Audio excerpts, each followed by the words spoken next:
In terms of the American capacity to do what needs to be done, some of the things that you outlined in this new reporting feel doable, if not politically difficult. For example, the first thing that you suggested is that the scientists need to be heard, that the people who are doing the day-to-day explaining of what's going on, what the dynamics are of the epidemic right now, what needs to be done to stop it, and why, should be scientists and not politicians. You wrote, in the same way that that General Schwarzkopf was the person explaining what was going on to the Gulf War, in the Gulf War, to the American people. That seems at least theoretically doable. But some of the other things that you talk about, I sort of am reading between the lines, but it seems to me that you're not sure that America will ever get it together to do some of the more extreme forms of isolation and intrusive monitoring. We are not nearly as together as the Italians right now, who are not famous for perfect cooperation with authority at any time. In Tennessee, people are still insisting on going the right to go to bars and stuff. In England, people, the minute they heard that the bars were going to close down, the bars were flooded for last call. No, and this is just the beginning. This is just an attempt to freeze everything in place. Then the real work begins, and the real work includes, first of all, you've got to get people who are infected out of their homes so that they don't infect their family members. And that means they're going to have to go, even if they have mild cases, even if they have almost no symptoms, they're going to have to go someplace where they can get over it together. And so that the ones who crash, which is a big phenomenon in the second week for people, they seem to be doing fine, and then some of them crash and need to be on oxygen. You don't want to be having to call 911 at that point because there may be no ambulance for you. You'd be much better off in something like the Javits Center, where there's a nurse keeping an eye on everybody in the room who's got a number of oxygen tanks over by the wall so that when you need oxygen, somebody can get it to you, instantly. And plus we need to find the fevers. Plus we need to test literally millions of people, because the first time you get a negative test means nothing.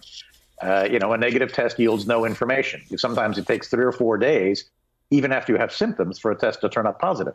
So there's a lot more to do, even after we go into a lockdown. And the president is talking about after 15 days, this may likely be over. And that's a disastrous way to look at it. In terms of finding the fevers, I was interested to see that Dr. Fauci did an interview with Science Magazine in which the interviewer asked him, listen, in China, one of the things they do is they, point an infrared thermometer at your forehead before they allow you into the grocery store, before they allow you on the bus, to check to see if you've got a fever. Is that something that we should be doing here? And Dr. Fauci responded positively to that and said, I will bring this up in our task force meetings. Logistically, I don't know if we can do it, but there's a good case to be made for doing that.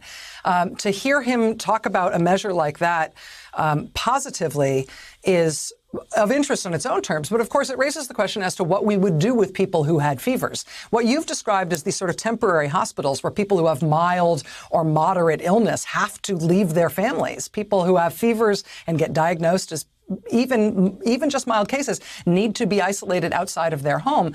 That would be the next logistical step you'd need in order for it to make sense to widely screen people for fever, right?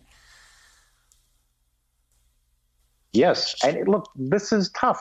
You have to see this is an open carry issue. I mean, is it safe to walk into a grocery store while openly carrying a fever? You're endangering the other people in the store. You yourself may not even recognize that you're sick and may need to crash. The fever doesn't mean you're tossed into isolation. The fever means in China that you're taken for a test to see what the cause of your fever is. They try to pull out flu, and they try to pull out the possibility of it being bacterial pneumonia and see, okay, if you have coronavirus, now we're going to put you in isolation. We're going to, you're for your own protection. Not everybody's case is mild. It's a misnomer to believe. You've probably seen the TV today. I mean, I had an email from a family of a 25-year-old guy, a very athletic young man. He's in an induced coma and on a ventilator now, and he can't get Gilead's remdesivir drug. And there's a 12-year-old girl in Georgia who is now, may or may not make it. This notion that it's all only going to kill grandma as if that were okay, has got to stop.